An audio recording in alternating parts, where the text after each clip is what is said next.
Welcome to the Hockey Writers Prospect Corner, a show with our top prospects writing crew, bringing you the latest news, analysis, scouting reports, mocks, rankings, and much more.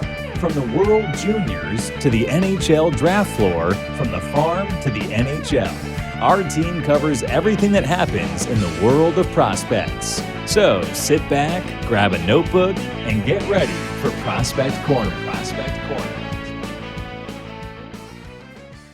Hello, everybody, and welcome back to another episode of Prospect Corner here at the Hockey Writers. I'm your host, Matthew Zator, and as always, I am joined in by our prospect experts, Peter Baracchini, and a new panelist, Dayton Reimer. You've seen him on Senators Roundtable. He's been on this show before as well. So, first of all, welcome, Dayton. How's it going? Thanks for having me. Yeah, it's fun to be back. It's been a little while since I've been on. I don't know if I can remember last time I was on Prospect Corner, but yeah, I'm glad to be more of a regular contributor now. Yeah, Dayton's also taken over the Substack as well for the prospects and drafts. So check that out if you haven't already. If you're subscribed, thanks for subscribing. But before we get going, we'll mention the Substack. That's a good segue. We've recently expanded our content into the Substack universe, and we have dedicated to every NHL team. We also have one dedicated to the NHL draft and prospects. We also have a premium tier as well. A bunch of different new stuff we've got going on. So articles, mailbags, prospect interviews, and a lot more there. Make sure you're checking that out in the sign-up link below. All right, well, let's jump into this episode here, and we're going to talk about the draft and the recently released NHL Central Scouting Midterm rankings. This is the first one where they actually rank the prospects. The last one was just players to watch. We went through that earlier on in the season, but this one actually has rankings, and that's where the debates come in. We start talking about, why is this guy here? Why is this guy not even in the top 10? There's one guy that didn't make it in the top 5, which is interesting because we've been talking about him as the second overall pick, but we'll talk about him. So let's just jump in there and talk about the top 10, and I'll just quickly go through what it is. First, Macklin Celebrini. No surprise there. He's the first overall pick. He's been talked about as that for a long time. Artem Levshunov comes in at 2. Yeah, Kane Lindstrom at 3. Ziv Buyam at 4. Trevor Connolly at 5. Carter Yakimchuk at 6. Sam Dickinson at 7. Cole Eiserman at 8. And Berkeley Canton at 9, and then rounding out the top 10 for the North American list is Zane Parekh at 10 there.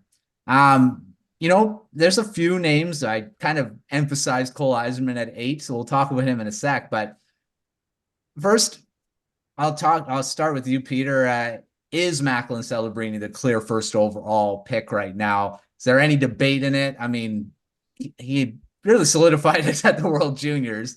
So what do you think about him at number 1? Is he the big guy right now?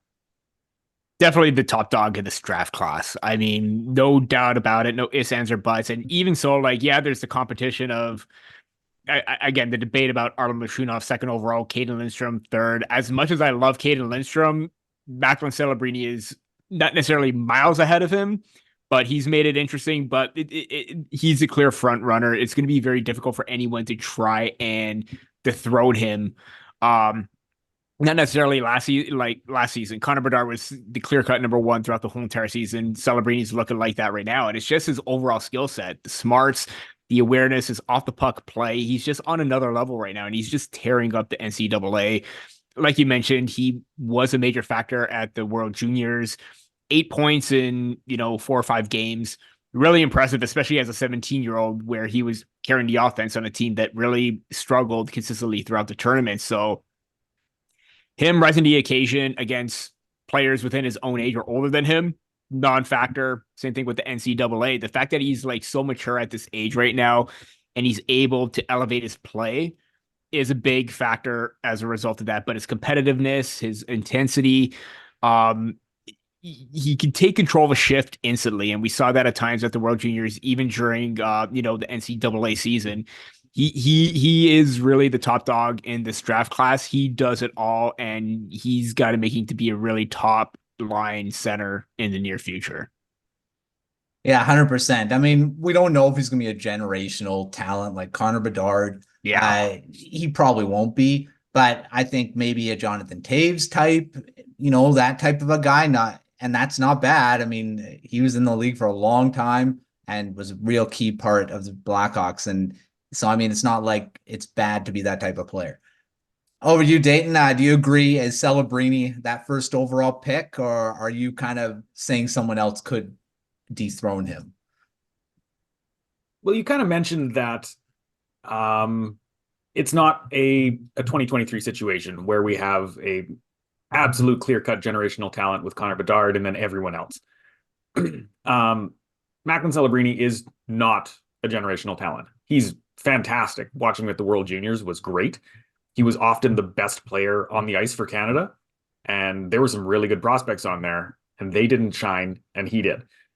I think that's what makes him a clear-cut first overall. No one else that was eligible for the draft had that same level of impact. And like it or not, the World Juniors kind of serves as this big showcase for draft talent, if there are any. If you can succeed there, then you have a much better chance of succeeding in the draft. NHL, maybe, who knows? But yeah, you're going to get a big boost from the draft for your World Junior performance. There are some guys I think that could have a better NHL future. Looking over like maybe Ivan Demidov, or even maybe like a guy like Cole Eiserman could have a higher ceiling, but you're not going to get a better overall player than Macklin Celebrini. And so, yeah, he's the clear first overall. I don't think anyone's going to challenge him now. So to see anything close to anyone kind of like, could they pick someone else? Like, they're not. No, it's not 2023, but it's still going to be Celebrini. There's no question to me. Yeah, I agree. I mean, like you said, there are a few other players that could have a higher ceiling, but overall, he's a well-rounded player already. I mean, he's only going to get better as two. So whoever gets him, they're going to get a top line center that's going to be there for a long time and be able to play in all situations, which is big in the NHL. So yeah, he's great. And I've been able to watch him a bit more of Boston University because Tom Willander is there, so I follow him. So of course Celebrini's there as well. So it kind of he's a great talent. So I think he's that first overall guy as well. All right, well, let's talk about Cole Eiserman now. And I mean, he is 8th on this North American list. It's kind of a surprise that he's not in the top 5. I start with you, Dayton. Are you surprised that he's not in the top 5? I mean, he's closer to the 10 mark than the 1. So, I mean, are you surprised where he's been put right now? Yeah, seeing him, excuse me, at 8 that's a strange pick. I know he slowed off from his original like early season production. He was on pace to break Cole Caulfield's record, and that's not going to happen anymore unless he goes on a crazy scoring spree. But he could set some like USHL records for the United States team. I think it's held by RJ Umberger of all people. Yeah, weird little stat. He holds the goal record for the United States team in the USHL, not the development program. Got to make that distinction. To me, it comes down to that World Juniors, as I mentioned earlier.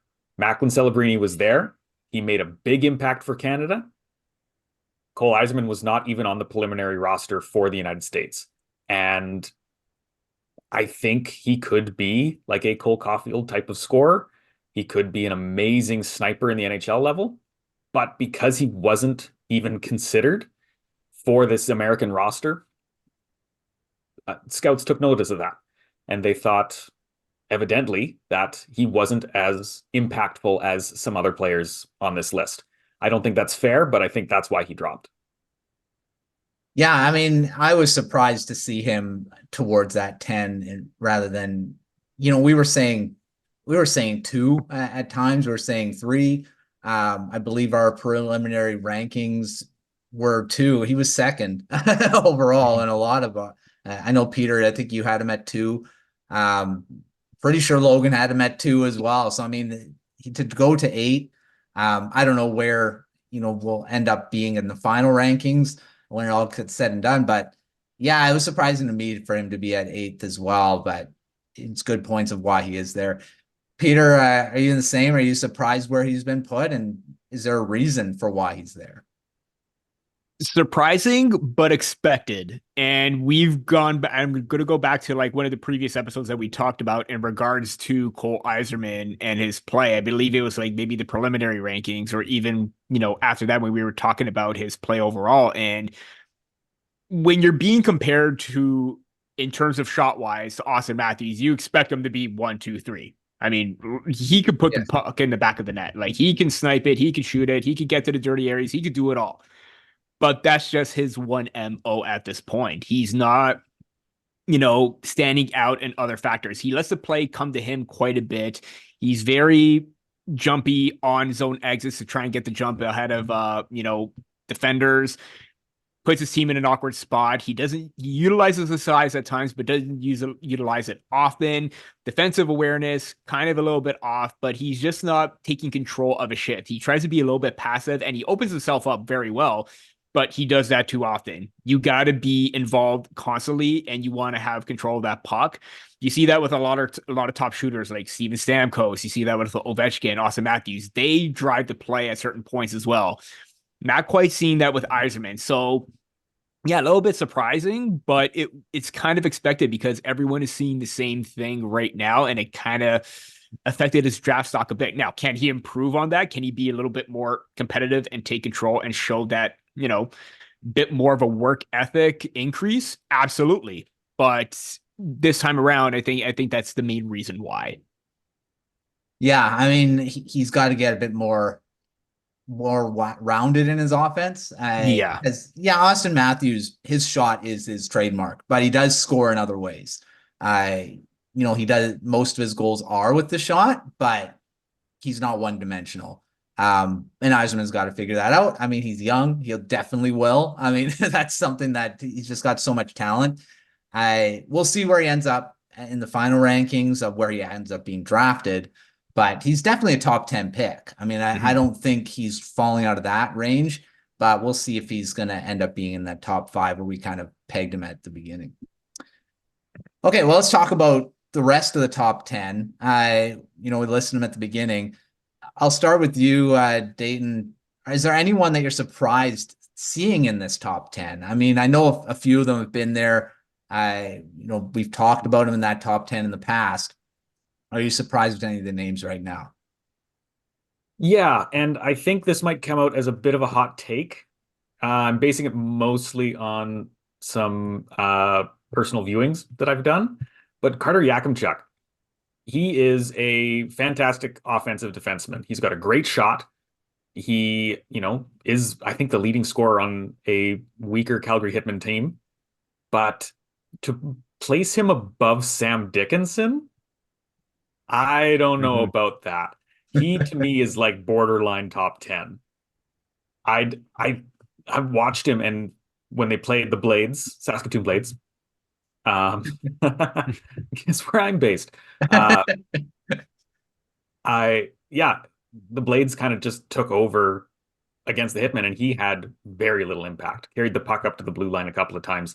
That was about it. I was quite unimpressed. And then seeing that he's a guaranteed top 10 pick was surprising. I'm not sure what everyone else saw in him. And I think it's just this big guy with a big shot. And he's a good skater too.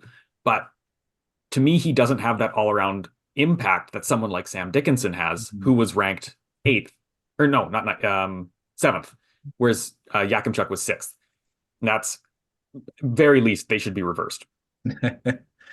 Yeah, I mean, there are 5 defensemen in this top 10, which just speaks to the strength of this draft on defense. This is the North American list. I mean, it's not saying these are the 10 that are going to go in the top 10. There are some Europeans that would definitely be in that conversation. We'll talk about them in a second. Peter, what about you? Are you surprised with any of the names in this top 10 on the North American side? Yeah, to build off on Dayton's point about Yakimchuk being ahead of Sam Dickinson, Artem Lashunov being ahead of Sam Dickinson. Matt, as you know, I am a big Sam Dickinson fan.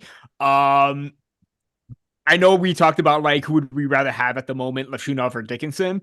I said Lashunov for the slight edge at that point because of the physicality, but his overall defensive play has taken a step back in the viewings that I've seen. And as a result, Sam Dickinson just shoots right up and he's my top defender again, easily.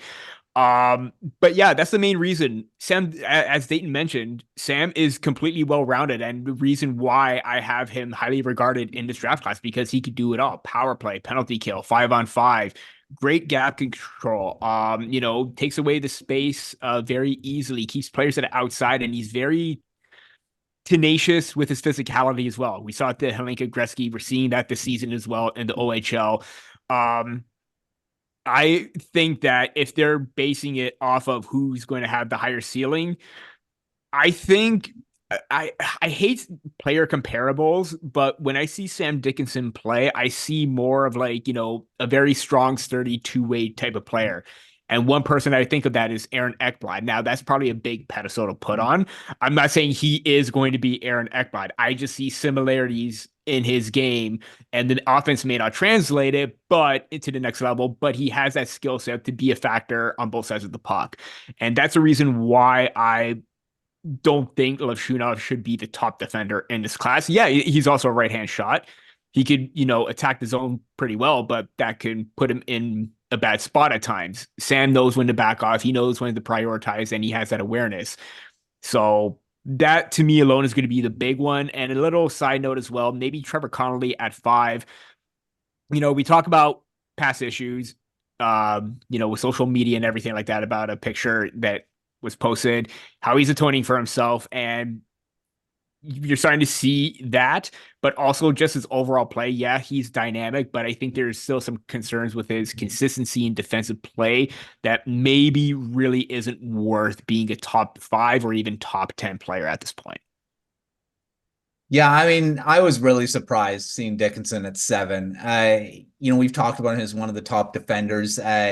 I would have put him in the top 5 at least. I mean, I definitely see Ziv Buium. He did himself a lot of favors at the World Juniors, and the scouts saw that, doing it in the gold medal game, and he was strong for, a defenseman playing in at that level is more difficult, being how young he is and how good he looked. So I'm not surprised that he is in that top 5. I am surprised Lashunov is 2, and that's the biggest one. I think Sam Dickinson, I agree with both of you that he is that more well-rounded guy that I think could be the better defender when we look back at this class like 5-10 years down the road. I think he's going to end up being the top defender, but Lashunov will probably be in that same conversation. But I think Dickinson's going to end up being that more that two-way guy, like you guys both said there. If I can sneak in one more guy just before we move on. We haven't mentioned Berkeley Catton yet. Mm-hmm. Yeah. He's at 9. How is he at 9? I think I was looking today just to see, trying to pick my prospect of the week, but he's gone 6 games this season without scoring for the entire season. That's insane. This kid is crazy offense. And so you mentioned Trevor Connolly. I think I'd probably flip them. Mm-hmm. Yeah. Mentioning that I'd flip Yakimchuk and Dickinson at the very least. Connolly, he looks good. I don't know if he looks game breaking. Berkeley Catton seems to have that extra offensive oomph that is taking him places with Spokane. Mm-hmm. So I wonder if it's just a height bias that people are still throwing in there. Still, we saw what happened with Zach Benson last year. Yeah. It definitely is. Yeah. It just doesn't go away. No, it should, because he's going to be another Zach Benson kind of guy. He's going to drop, and someone's going to wonder how he dropped. It's because he's under 6 foot. Yeah. Zach Benson's playing in the NHL right now. So, yeah. All right. Well, let's move to the rest of this list. I'll give you guys a chance to kind of debate a couple other names you kind of see there. Peter, anyone else on this list beyond the top 10 that you're surprised where they're placing in this North American list? Surprising in a good way is how I'm going to go with this one. And that's Dean Letourneau, who's from St. Andrews College in the Ontario high school scene. And, we always talk about high school players being maybe a little bit lower, especially when you look at American high school players, how that seems to be the thing. Can't remember the last time I saw a high school player from up north in the top 32, and I've seen him play, maybe not full clips or full outings, but there have been a lot of highlights of him, and he's been very heavily relied on as a star player on St. Andrews. He's very tenacious. He has a very intimidating presence with his size. I mean, you look at him and he's 6'6", 210 pounds. He moves very, very well for his size. He's got a smooth stride. He's got great hands. He's got a hard shot. And this is a guy that can take control of a shift. And the fact that he's this high, in the top 20s, that's very impressive. My recent rankings came out. I have him in my, top 64, but to be in the top 20, you must be doing something right at this point. I've just been really, really impressive with what he's been able to accomplish to this point. Yeah, it's big when a high school guy is in there because there's not a lot of them when you look at it, right? So yeah, definitely a guy to keep an eye on. Dane, what about you? Anyone you're kind of surprised where they're placing? Yeah. Oh, no, before we go to Dane, I just saw this right now. He moved from St. Andrews College, and he's now in the USHL for the Sioux Falls Stampede. So literally 76 points in 33 games was, a little bit too much for the opposition. He's got to move somewhere. Yeah. Yeah. Seeing a high school kid ranked in the top 32 was surprising. I'll take it on the other side, a negative surprise. Where's Luke Misa? Yeah. Right? He is 42nd, I believe. 45th. 45th. Okay. 45th. Even lower. Lower. So he's got 55 points in 40 games. And I like checking the Dauber prospects projection. I think it gives kind of a potential look at what they can do in the NHL. He's rated as a first line guy, like a fringe first line guy. Mm-hmm. He's ranked 45th. Again, it's another small guy problem. He's under 6 foot. I can't remember how much anymore, but I think he's around that 5'10". 5'10". 5'10". And they really kicked him out. I think he could have replaced a lot of guys that are in the top 32. I don't know. To me, that's a confusing one. It is. Yeah. I was kind of, when you mentioned his name, like, I didn't see him in the top. I would think he would at least be in the top 32 for sure. I'm a little surprised with Tanner Howe being 29th. I mean, he's having a pretty solid season without Connor Bedard with them, and be down in the 29 there. A little low for me. I think he should be a little higher. I mean, that was the one that kind of stuck out to me the most as someone that probably should be higher. Other than that, I think I agree with both you guys with the two you mentioned. Charlie Illick as well, I think maybe a little low. There's so many good defensemen. I guess they're just gonna have to drop anyway, just by virtue of that. But yeah. All right. Well, to finish off this section, give you a chance just to highlight another guy that you want to shout out on this list. Doesn't have to be in the top 32, can be further down. I'll start with you, Peter. Anyone you want to kind of highlight that everyone should be watching from this list here? It was a good thing that Dayton picked up Luke Misa, because I probably would have said him as a player to watch, but I completely forgot that, could have said it either way, that he should have been in, a top 20 spot, maybe top 15 even. He was going to be my player to watch, but I did have also, another backup as well. But also this is probably a really good one because, Sam O'Reilly from the London Knights. I've been following the Knights quite a bit, mainly because Easton Cowan, Sam Dickinson, so some of the big names, even Oliver Bonk, Denver Barkey.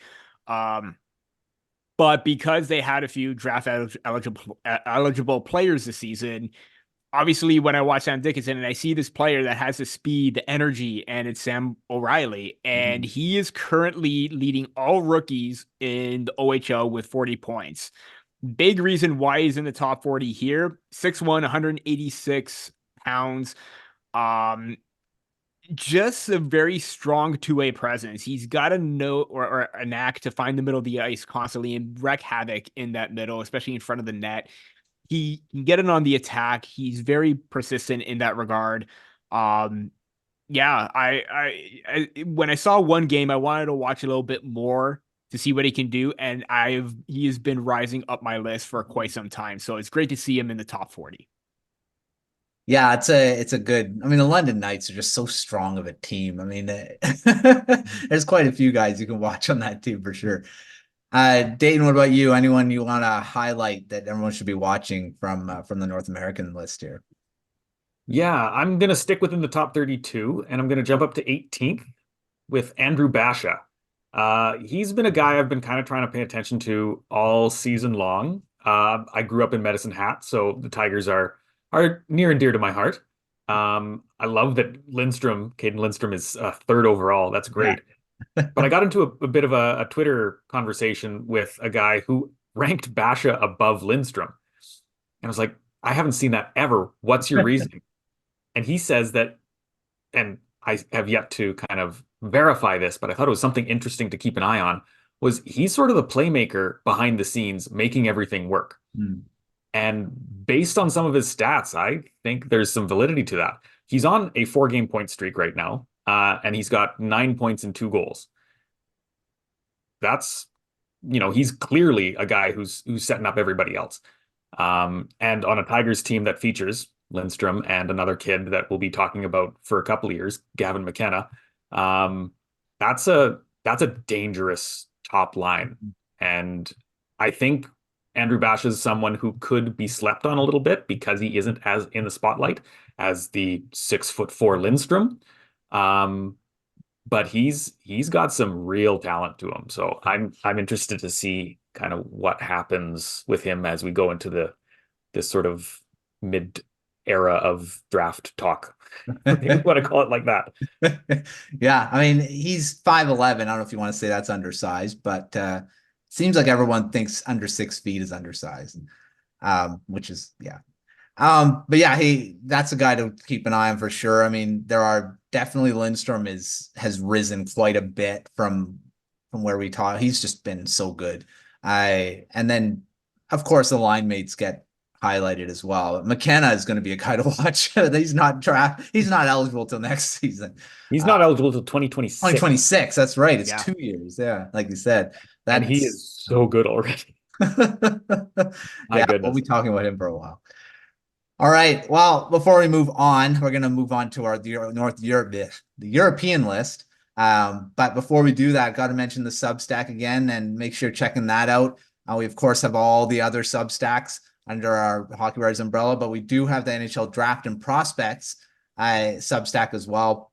So check that out. For the free version, you're getting just the best prospect articles from throughout the site for free. And then we also got the premium tier that has a bunch of different things, exclusive articles, mailbags, a whole bunch of other stuff that you want to check that out. Make sure you're checking that out in the sign up link in the video description below. All right, well, let's move over to the European list. And there's a few exciting names on this one as well. Coming in at number 1, Konsta Helenius. I mean, he's been so good. He was so good at the World Juniors. Definitely a number 1 there. Anton Silayev, number 2. Ivan Demidov at 3. Adam Juracek at 4. Emil Hemming at 5. Michael Branzig-Nygaard at 6. Aaron Kiver-Harju at 7. Matt Bay-Shervin at 8. Igor Chernyshov at 9. And then rounding out the top 10 is Lucas Pettersson, Swedish play forward there. All right. Well, there's our top 10. There's not a clear, I don't know if there's really a clear cut number 1 for the European side. So get your opinion. I'll start with you, Dayton. Who is your number 1 European prospect? Is it Helenius, Silayev, or Demidov? I mean, they've kind of flip-flopped. We've had Demidov really high as well. Who's your number 1 prospect on the European side? Yeah, that's a good question. once again, I'm going to go back to the World Juniors. I think Helenius showed that he is fine, but he wasn't, to me, a game breaker for Finland. Like, he was good, but 2 points in 7 games. I don't know. I expected more from somebody who's topping the list of the European list. Anton Silayev, though, that's a big dude on the back end. And he's got, I think, half a point a game in the KHL. That's like, you don't see that from 18-year-olds. Yeah. The KHL is classically like just impossible on their young kids, which is why you see a lot of them thriving in the MHL, like Demidov, who is just tearing it up all the time. But Anton Silayev has not been sent down to the MHL yet. So I think that, to me, edges him as the number 1 pick, with Helenius and Demidov kind of fighting it out a second. I'm not quite sure how I fall between those two, but I think Silayev is my top pick. Yeah, we talked about him right off the bat on when we started talking about the draft. Silayev is he got off to such a great start in the KHL. He was like, what, over a point a game or something like that. We knew that pace wasn't going to last, but he's still doing pretty well. And he is a big guy, 6'7". That's insane. 6'7", 211, according to Central Scouting. Obviously, he's going to put on a lot more weight as he grows, but that's just, crazy. Peter, who do you got as your number 1 European in your mind? Imagine Silayev if he's at like 220, 225 at 6'7", you know, it's like, man, that's just insane right there. But yeah, no, I mean, I agree with Dayton. It's hard not to have Silayev there because of being an 18-year-old and being relied on. I think he's at least averaging about 15 minutes of ice time per game. And we all know how difficult it is for 18-year-olds to crack a roster instead of playing 4th line minutes. We talked about, Danilo Yurov a few years back, how he's got the upside, but you can't play him for like 2-3 minutes a game. You want to see more, right? You're seeing that with Silayev. Can't quite say the same for Demidov, but it's hard not to look at the skill that he has, and the moves that he could pull off at a fast pace is just absolutely impressive. He makes even the simplest dekes look very, very simple. He's got that puck on a string constantly, and he's very deceptive. Like, you think he's going one way and he fools you going the next. And, again, 18-year-old, he's playing in the MHL right now, but if you were to give him the minutes, just like even like if you're giving Matvei Michkov the minutes, I could guarantee you he'll probably rise to the occasion and be consistent and get better over time. And also, 11 points in his last 5 games. I mean, that's pretty impressive. I still think highly of Demidov. He's still in my top 5. Helenius and Silayev are just around there, but I could understand the case for Silayev because of he's already playing. He's playing with senior competition. He's already up there right now. He's already got that edge ahead of Demidov. But if Demidov can pull off the moves that he's pulling off in the MHL and the KHL, oh boy, look out. I don't know. I'm between Silayev and Demidov for my number 1 as well. I think Silayev is just he's an intriguing guy. I mean, it's not like he can skate too, which is crazy for a 6'7" defenseman. And that's gonna for scouts, that's big in the NHL right now. So but Demidov is such a creative player as well. So I mean, I just toss him up, and I'm leaning towards Silayev just because of his 6'7" and his frame and the way that he can skate with that frame. So I'm going to lean towards Silayev as my number 1 as well. Okay, well, let's move to the rest of this list here. Same question. Dayton, is there anyone that you're surprised that is in this top 10? In the top 10? Not so much. I feel like it was pretty straightforward for the European guys. There's a handful that do stand out. They're there. Yeah. I do want to highlight Brandtsik Nygaard. I think he was very impressive at the World Juniors. Like, you noticed him on that Norwegian team alongside Vesterheim.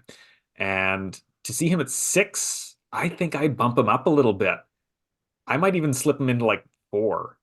I think this kid is something special, and he's being slept on a little bit because he is Norwegian and doesn't necessarily come from a giant hockey nation. He's also playing in the Swedish 2 league, or I think that's the junior. I believe so. But yeah, he's got good size. I don't know. I think there's something there. And I'm surprised that he dropped behind Adam Jiricek and Emil Hemming, who, again, maybe not the most fantastic World Juniors. Jiricek got injured too, as far as I remember.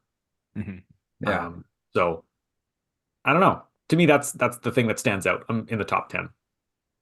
Yeah, Brandon Nygaard has been. There's another name we've talked about quite a bit. I know Logan loves him, so that's why we talked about him quite a bit. He's going to be a heck of a player. I think 6 is maybe a little low. I agree with that. I would probably put him into 4, above Jiricek, but again, defenseman, big defenseman, they like that. Peter, what about you? Are any surprises in the top 10 for you? Considering I was debating about putting him into a late first round spot, that's Lucas Pettersson. I'm very surprised at how far he has jumped up into this spot, because it's deservedly so, because he is ultra competitive. He's got the smarts, he's got the awareness, and he's very, very creative with the puck. Like, he can open things up very, very easily, make strong cross seams, draw players in, attack with force. He could do it all. He's great on both sides of the puck. And I think the season that he's having right now, he's a point per game at the J20 level, 30 points in 30 games. Very impressive in that regard, that he's able to produce. As a 17-year-old, mind you, he's got a late birth date. So still 17, producing, against players older than him at that level.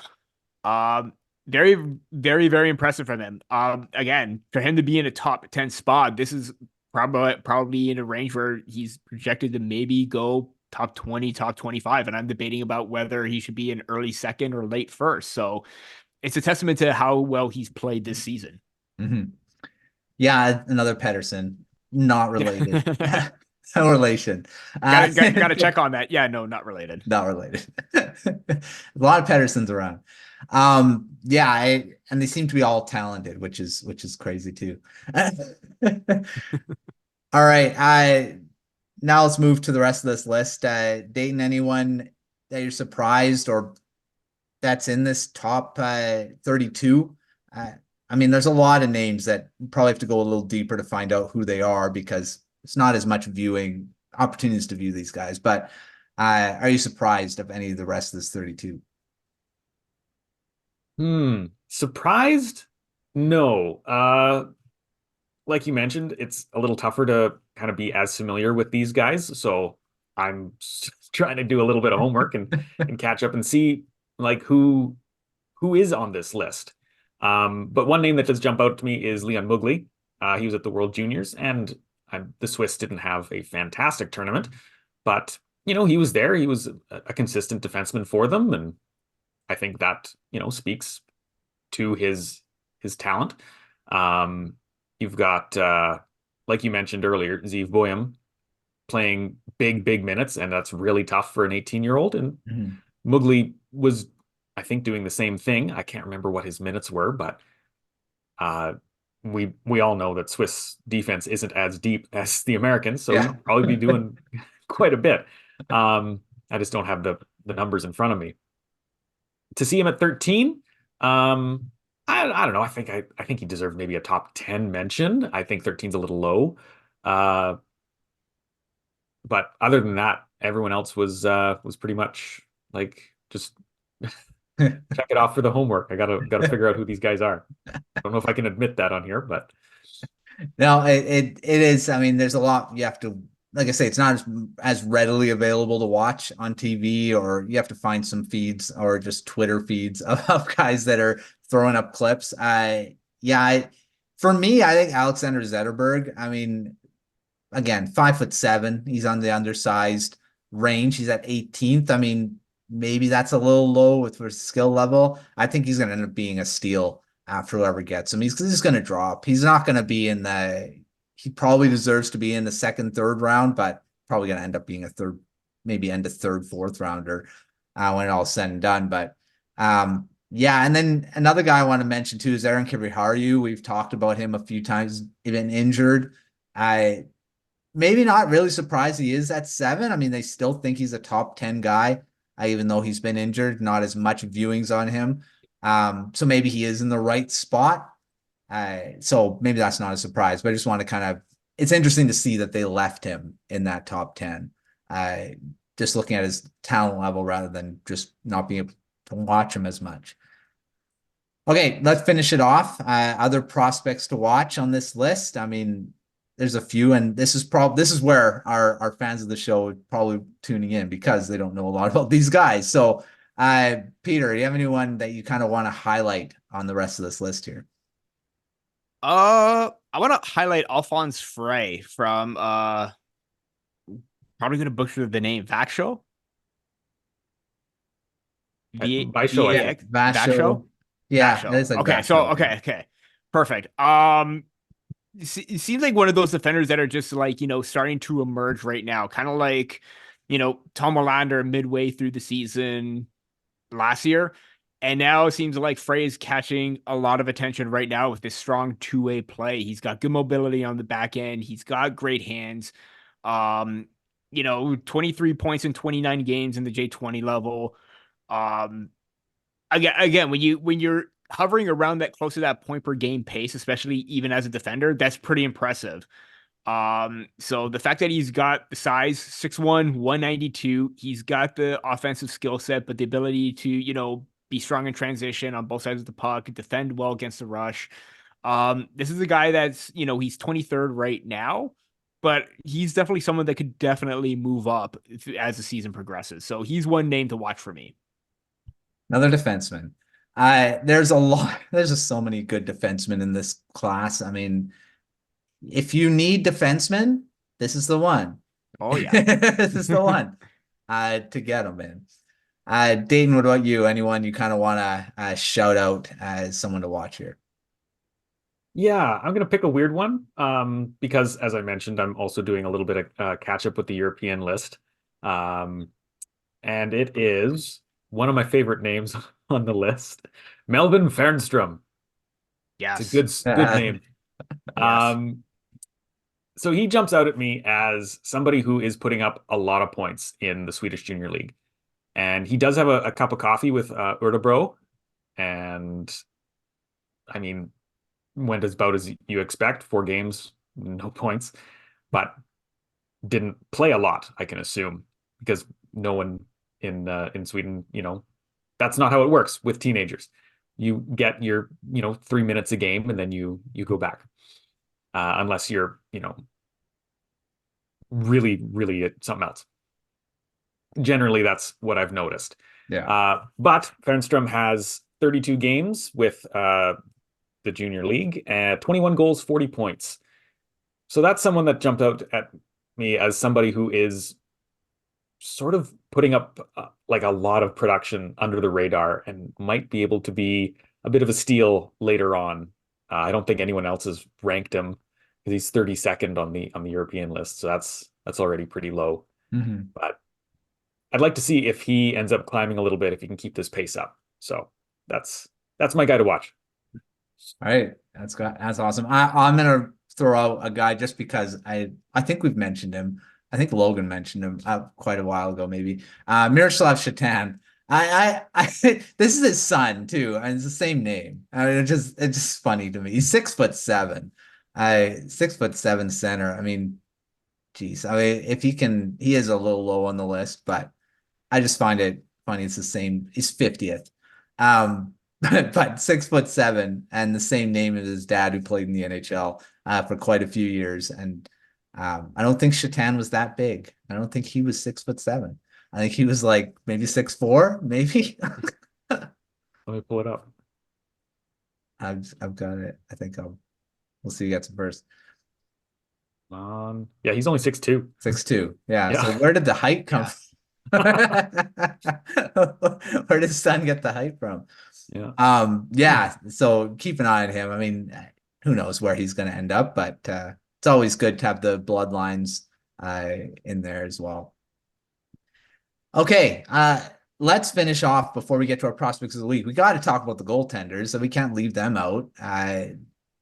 They are, I mean, we're going to bunch them together because there's only 15 names on the European list. And of course, the North American has a bit more, 32. But the two top goaltenders on the North American side is Carter George, and on the European side, it is Kim Saarinen. So, question is, probably. Yeah, Saarinen or Saarinen. Yeah. Yeah. I'll start with you, Peter. Who, if you're familiar with the European, I know we've talked about Carter George on the show, but who's your number one goaltender? Who's the number one goaltender going in for you? Yeah, I got to do a better job at, with the goaltenders because I'm so focused on the players at this point. Yeah. Saarinen is very intriguing. He's got the size, he's got good mobility, and he could take up a good chunk of the net as well. Very composed. He's got good vision. He's got good awareness. I need to see more on Saarinen at this point to get more of a gauge on him. But if we're talking about number one goaltenders or goaltenders that, are like the top of this one, Saarinen may be up there. But for me, it's Ryerson Linders from the Mississauga Steelheads. I think all the talk is going to be about George and Saarinen. But Linders is basically having a tremendous season with the Steelheads. And I had the stats right here and I completely got rid of it by accident. So I'm just going to try and bear with me for one quick second. And all the filters are completely off. Okay, now that I'm, back on track with everything, he's leading the OHL in save percentage with .914. Basically, we're seeing a lot of offense this season in the OHL. It seems like, it kind of maybe going the direction of the Q where it's all offense and no defense at this point.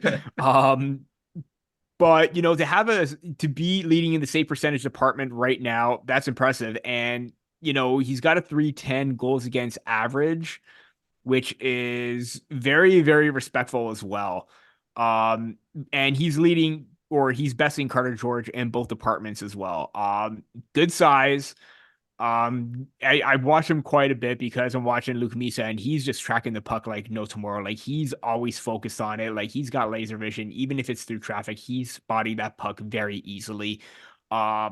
He's a big reason why he's my favorite goaltender or my top goaltender as of now. Again, there's no clear cut. It's not like, Trey Augustine the previous year for me, or even Harabel as well. I think there was going back and forth between the two. I ultimately still liked Trey Augustine as my top goaltender. Looking like a good prediction at that point and still looking good right now. But I've been a big fan of Linders right now, and he's a big reason why I continue to be enamored with him because of his play and the way he's able to be very consistent in the crease and have very strong, consistent outings. Yeah, he's definitely one to watch. I mean, he's 3 on the North American list for goaltenders behind Nicholas Kempf and Carter George. I think he's probably going to be in the mix of being one of the first goaltenders off the board for sure. Dayton, what about you? Who's your number one goaltender? Is it Carter George? Is it Saarinen? Or do you have another name you kind of want to throw out?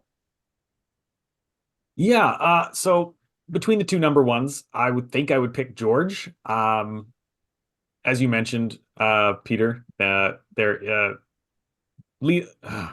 screwed up all the names. Can't speak. Ryerson Linders he's got his .914 save percentage, which tops all starting goalies in the OHL. Right behind him is Carter George. And Carter has faced 7 more shots. And also, Owen's sound is terrible. That's true, yeah. So the fact that he has a .910 while also putting up a 13 and 14 3-2 record with 3 shutouts. I think that's impressive. Yeah, his 321 goals against is not great, but that's not his fault entirely. Yeah. Right. Yeah. You don't pay attention to that if your team is bad, because it's always going to be so bad. I do want to throw out one more guy here though, and that is number 2 on the Europe list, Emil Vinny. I just had his stuff up here. So he is currently playing in the Tier 2 in Finland, whereas Saarinen is playing in the Junior League. His numbers aren't great. They don't jump off the page. He's got an .896 save percentage, but he's put together a 12-6-4 record with a shutout. He's got pretty good size. I think he's 6'2". A little bit on an earlier birthday. He's already 18. But he's somebody I'd want to pay attention to because he's already playing in some of those top competition leagues and has at least gotten called up to the Liga. So far hasn't played yet. He was on the World Junior roster as well. Didn't play. He's somebody I think who could start competing for that first goalie off the board. I don't think he's going to be a first-round selection at all. But, getting later into the second, maybe into the third, that's a guy I'd really start to consider. Just a quick question just before we move on. Is there a first round pick in the goaltenders, or is it going to be like last season? Probably a second round is the first one off the board. I'll start with you, Dayton. Do you think there's a first rounder in here? No. I can keep it pretty short. Not this year. I think Carter George, I think Saarinen, I think Vinny are all really good goalies. There are no first round picks. Not this year. No. There wasn't one last year either. Trey Augustine who was the first one off the board? Was the Guyan? I think it was Guyan, yeah. Yeah, and he was second round. Yeah, so there wasn't one last season. Last one was Konsta and Walt. Why do I always forget this guy's name? Minnesota's Wallstedt. I don't know why. It just slips. It just goes out of my mind. But it's like W, and I always want to say a different name. Peter, what about you? Is there a first rounder? You agree? There's not going to be one? Yeah, I agree. There's not going to be a goaltender. Considering how many defensemen are up for grabs this year, you're going to see a lot more defensemen get drafted. But even if there weren't a whole lot of defensemen get drafted, there's still no standout names that would make me want to draft a goalie in the first round. Yeah. I think next year there's a couple names, I believe, that are going to be potential. At least one, I think there was. Okay. Well, that's the midterm rankings. Next one's out will be the final ones, and we'll debate those when they get here. But next week we're gonna dive into Peter's latest rankings. So prepare yourself. Okay, well, prospects of the week. Let's get into that. Start with you, Dayton. Who is your prospect of the week? All right, I have to preface that I really wanted to pick Alexander Suzdalev, as I mentioned. Saskatoon Blades. He's been great. Played 4 games with him, but he has not been as good as Jagger Firkus. Oh my goodness.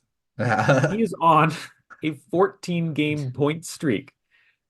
That's crazy. Also, he has 16 points in his last 5 games since coming back from the World Juniors. I feel he's always been a kid who's kind of been underrated. No one really wants to talk about him. Everyone wants to mention other kids that are playing in the WHL. It's like, Matthew Savoy or Connor Geeky or Riley Height, or the list goes on and on before you get to Jagger Firkus. And once you do, it's like, I don't know, there's issues with his game, but this kid can score, and he's consistently proving that he probably should have been considered as a first-round pick, but slipped into the second, I think. Yeah. He wasn't a third, was he? No. He That would was have been ridiculous. towards Firkus was that Penguins? No, I believe he was Kraken. That's right. Yes. That's right. Yeah, I just don't have that up in front of me. I have a dozen tabs and none of them are his names. Yeah. He was Kraken 35th overall, second round. 35th. Yeah. Yeah, he shouldn't have slipped into the second round, and just early second round. Yeah. I don't think he should have been there. And he's proving that this season. Yeah. He is on fire with the Moose Jaw Warriors, who's only going to get better. Playing with Savoy now after a big trade deadline. So yeah, I really hope he keeps it up. He's one of my favorite ones to check in on and see just how much he's destroying the WHL. Yeah, the Kraken definitely got a steal there. They've had a really strong prospect pool for an expansion team, and they're going into in their third year. Yeah, he's definitely a guy that I think we had him in the first round a lot of the time in our rankings throughout last season. So where the Kraken got him, yeah, not they got a steal there. All right, Peter, who do you got as a prospect of the week? I've talked a lot about London Knight players today, so I am still going back to the London Knights, and that's Oliver Bonk, Philadelphia Flyers first round pick in 2023.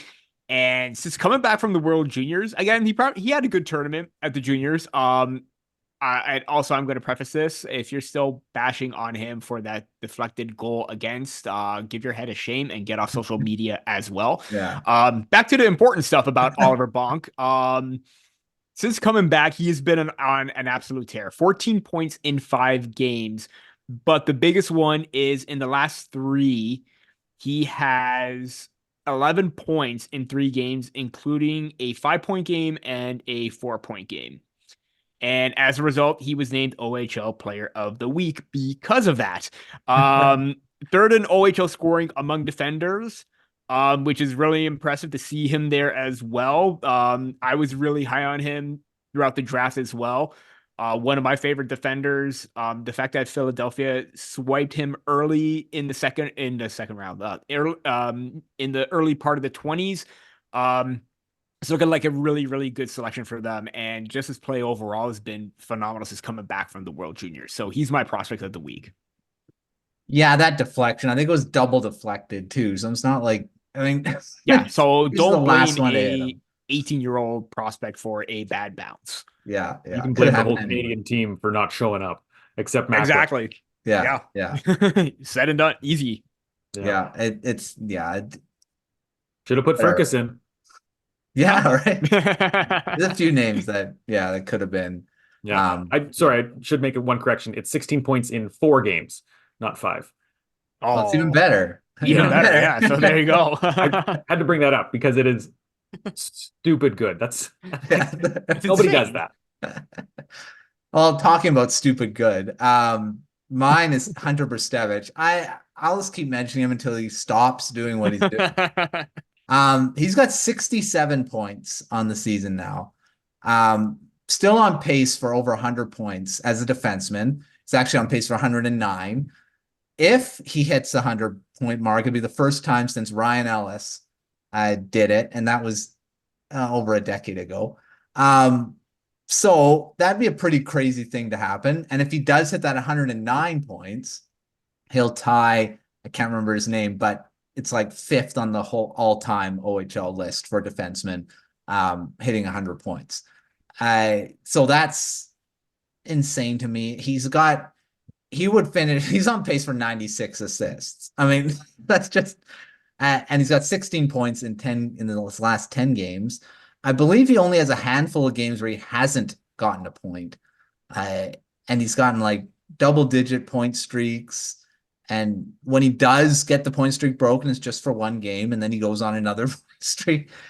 The guy's insane. And he's already surpassed his career high from last season. He had 57 points in 68 games. He's got 67 and 42 right now. I don't know much more you can say about him. He was a 3rd round pick by the Canucks and 75th overall. Probably should have been higher. And he wasn't on the U.S. World Juniors team. Yes, they won gold, so you can't really, say why wasn't he there. But he could have a gold medal around his neck. Yeah, because I think he should have been there. But yeah, Hunter Brzustewicz, my prospect of the week, for obvious reasons. He's probably going to be a few more times before this season ends, because I think he's going to hit the 100 points. I just don't see him slowing down. So we need to have a graphic, the Brzustewicz counter on how many times You mentioned him. Yeah. He's been in my prospect report like every time. So Rightfully so. I got copy and paste his name all the time because I'll spell it wrong. All right. Well, thanks, Peter. Thanks, Dayton, for joining Prospect Corner here. Make sure checking out all of our content at thehockeywriters.com. Subscribe to the YouTube channel if you haven't already. If you're checking out the Prospect Substack, I know, Dayton, you're going to release a paid. This is a paid. This will be a premium article, but if you are subscribed to the premium tier, you're going to be getting that one very soon. It's basically talking about what we talked about in this episode. So check that out. And but until next time, we'll see you on another episode of Prospect Corner.